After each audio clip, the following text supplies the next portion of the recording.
découvrons aujourd'hui Freud et la psychanalyse.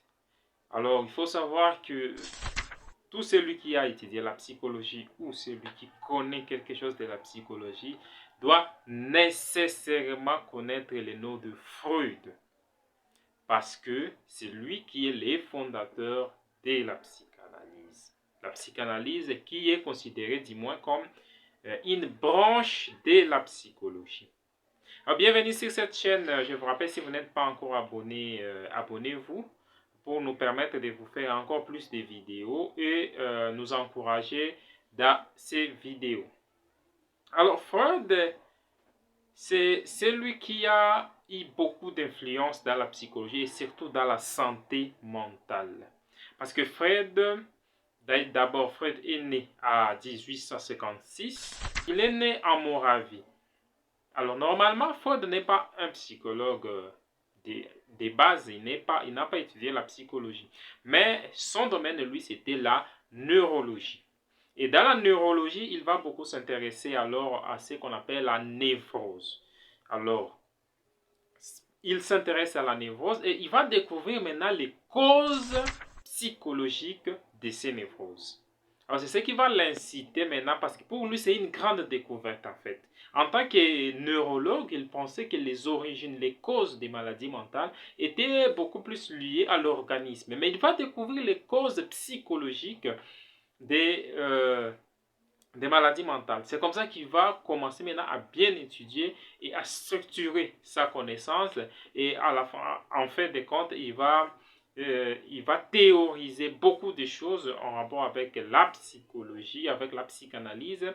Et c'est maintenant la création de la psychanalyse. Alors, il faut savoir déjà, selon son histoire, Freud a étudié auprès des grands spécialistes. Déjà, ça, c'était un atout pour lui. Il a étudié auprès de grands spécialistes comme Charcot et comme Bernheim. Ce sont des gens qui étaient des spécialistes à ce moment-là. Et donc, Freud a bénéficié des connaissances de ces spécialistes-là pour faire alors sa science. Et lui, alors, qui est devenu encore plus spécialiste, disons, plus que ses maîtres. Parlons maintenant de la découverte de l'inconscient.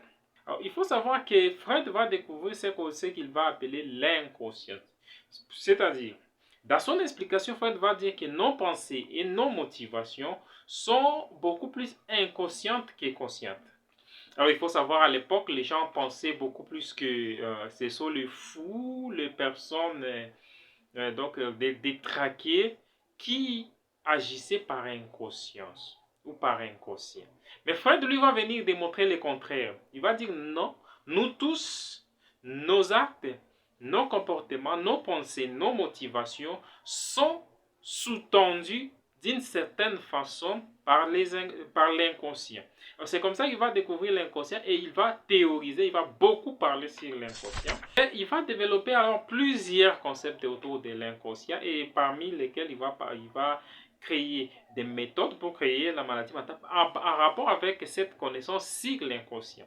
Alors, il va créer par exemple la parole libre parce que chez Freud, chez les psychanalystes, la plupart des temps, c'est la libération de la parole. Et donc, quand la personne parle, Freud va découvrir qu'en parlant, la personne va d'une certaine façon s'en sortir. Donc, c'est rétablir de la situation dans laquelle il était. Et il va créer aussi la méthode qu'on va appeler l'association libre ou l'association des idées. C'est grâce à l'association des idées qu'il va beaucoup étudier le rêve, connaître comment se passe l'interprétation de rêve. Et c'est là qu'il va théoriser à l'année 1900 l'interprétation des rêves, comment on arrive à interpréter les rêves. Et d'ailleurs, je vous ai déjà fait une vidéo sur l'interprétation des rêves. Si vous n'étiez pas encore abonné, vous allez trouver ici. À part ça, Freud va introduire beaucoup de concepts alors qui seront nouveaux. Nouveaux parce qu'il il créait des concepts à partir des mythes, des connaissances anciennes, ce qu'il connaissait dans l'État, et il va alors les théoriser. Et maintenant, les faire entrer en psychologie, en fait. Et parmi ces concepts, c'est lui qui va être à la base des concepts comme pulsion sexuelle. Et à part pulsion sexuelle, il va introduire la notion comme la sexualité infantile. Il va parler de la sexualité des enfants, parce qu'à l'époque, les gens pensaient pour avoir de la sexualité, il faut être un peu mûr, un peu majeur, un peu grandi, disons, être dans la phase de l'adolescence un peu, pour parler de la sexualité. Mais lui, Freud va venir nous parler maintenant de la sexualité infantile. Et donc, ce que nous appelons la plupart la sexualité, c'est ce que Freud, lui, va parler plutôt de la génitalité à cette phase-là, parce qu'il y a plusieurs phases de la sexualité, du développement sexuel qui arrive chez l'enfant. Et donc, c'est grâce à Freud qu'on va maintenant comprendre ces concepts-là de la sexualité infantile. Il va parler aussi des complexes d'Édipe.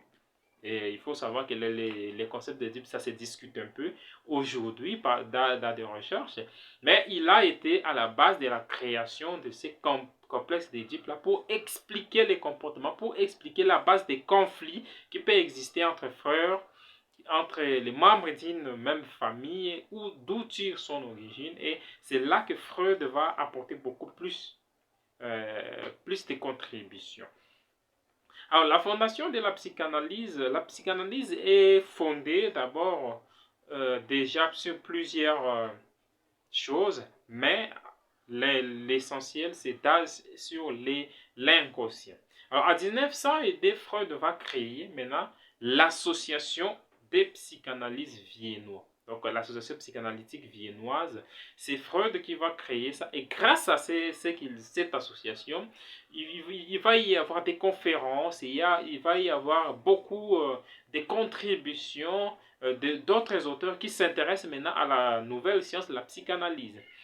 Et parmi ces auteurs, on va trouver par exemple Alfred Adler, on va trouver Jung, qui était d'ailleurs, Jung qui était ensemble avec Freud, mais qui va s'en écarter parce que sa façon de penser n'était pas la même en fait que ce que disait Freud. Il y avait un peu de contradictions, et c'est alors que Jung aussi va créer, il va être parmi les grands fondateurs de la psychanalyse, même si Freud est le principal fondateur.